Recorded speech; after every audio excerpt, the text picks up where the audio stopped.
Just as the Portuguese Grand Prix was about to get underway, the Formula One driver market exploded. Romain Grosjean kicked it off this morning, brief posting on Facebook confirming he wouldn't be staying at Haas next season. That post was deleted, added again, and then a few minutes later, Kevin Magnussen also confirmed he too was out. It means an all-new driver lineup for Haas F1 for 2021. Team boss Gunther Steiner says he hasn't yet decided who will replace Grosjean and Magnussen, but it's clear he wants to make a change. There are two reasons for this. Romain suggested he was told it's for financial reasons. It means Gunther can bring in a pay driver. The favourite for that spot is Nikita Mazepin, the Formula 2 race winner who comes with some good backing from Russia.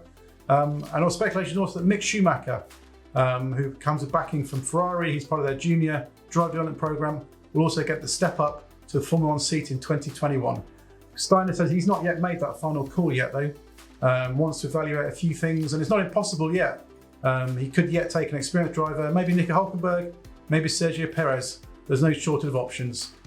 In terms of Romain Grosjean's future, it's looking unlikely he'll stay in Formula 1 next season.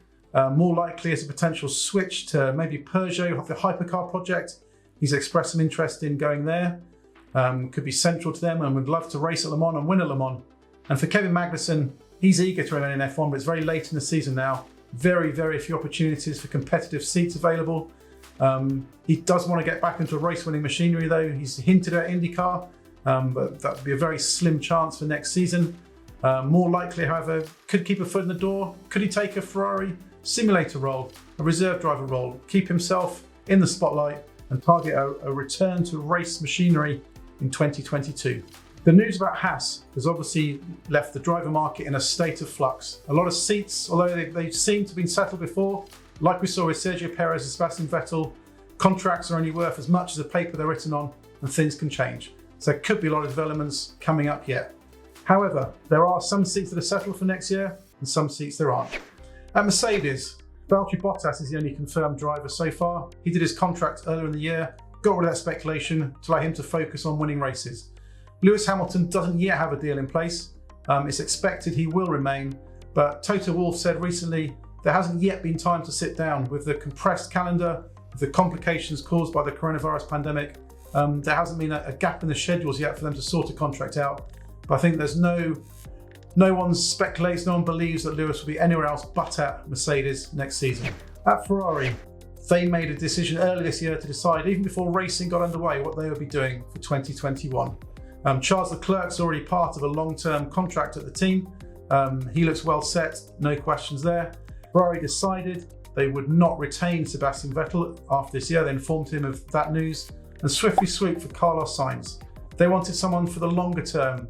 They see their return to the front of the grid will take a few years, and in Sainz they believe there's someone they can build the foundations with and can be a springboard to return to what they hope is winning races in 2022.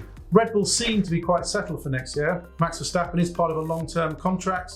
And despite the shock withdrawal of Honda from Formula 1, he will be retaining next year, and I don't have any doubt about his future commitments just yet. The second seat is in a state of flux though. Alex Albon has been making some progress, but recent comments from Helmut Marko suggest he needs to do more. The team doesn't want to be fighting for championship with what he says, standing only on one leg. So Albon needs to step up. If Albon doesn't do it, if the team feels they're better off with somebody else, they've already singled out Nico Hülkenberg and Sergio Perez as potential candidates. They want someone who can put Max Verstappen under pressure, and with someone experienced like that, they feel that's a much better bet. McLaren is well settled too. It formed part of that early season, silly season driver merry-go-round as a consequence of what Ferrari did. Lando Norris is already part of a long-term contract, so he's staying. And once Carlos Sainz had decided to go to Ferrari, McLaren opted for Daniel Ricciardo. Ricciardo felt his future would probably better served at McLaren at that time. Renault hadn't looked so competitive last year, and he probably couldn't have expected them to make the steps they've made this season. But he's quite clear, no regrets. He's fairly happy with where things are at, and they're well set for next season.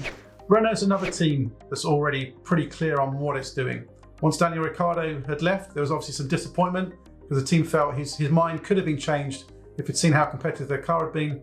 They settled on Fernando Alonso. Alonso is coming back after 18 months away from Formula 1, and he's very fired up with the prospect. He's already tested the 2020 car. He wants to be in the simulator. He wants to do more, and he's very eager, and he'll be lining up alongside Esteban Ocon who's returned to Formula One this season and is making progress and hoping to make another step next season. AlphaTauri looks fairly settled, although nothing's been officially decided yet. Pierre Gasly, after his win at Monza for AlphaTauri, had hoped he might get the call up to Red Bull, but that hasn't happened. It looks like he's preferred to be remained at AlphaTauri. They want to build this team up. They don't want it to be a junior team anymore. They want it to be a sister team to Red Bull. So I think Red Bull would prefer to keep him there. In regards to second seat, Daniel Kvyat looks unlikely to stay. It's not been decided yet, but the team seems to prefer the Formula 2 frontrunner Yuki Tsunoda. He'll be testing an Alfa Romeo 2. He's hoping to get the super license points so he can move forwards. And that could be the good lineup for next year of Gasly and Tsunoda. Racing Point, which will become Aston Martin next year, is another team that has already settled on its driver lineup. Lance Stroll, as the son of team owner Lawrence Stroll, was always going to stay. There's been no doubt about his place there. The second seat, though, has been centre of intrigue this year. Sergio Perez was initially contracted, but once Sebastian Vettel became available, once he suggested he would be interested in the project, team owner Stroll wasted little time in doing a deal with the German. So Vettel will be arriving, and that's meant Perez has had to look elsewhere for a seat. Alfa Romeo hasn't made a decision yet on either of its drivers. Kimi Räikkönen is looking all but certain to stay, however. Even though he's now Formula One's most experienced driver, he's still hungry, he still enjoys Formula One, and the team's still happy with his progress. So talks are going on at the moment, and it's expected a deal will happen. The second seat there is down to Ferrari. As part of their contract, they can stipulate one of their junior drivers to run in the second seat.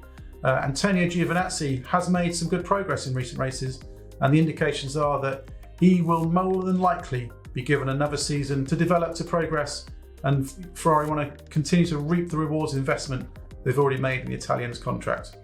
If, however, Giovinazzi cannot continue to make the progress he is making, then the favourite to go there would be Mick Schumacher, even though it's looking likely Schumacher will be going to Haas. And Williams had looked well set with its drivers for next season, both Nicholas Latifi and George Russell under contract and both announced. But there has been increased speculation in recent days that Sergio Perez could be a contender to go there next season. Perez, after losing his Aston Martin seat, doesn't have many options for next season and has been linked with the team. Could be at the expense of either the current drivers, although speaking in Portugal today, both were adamant they had contracts and they would be racing there next season.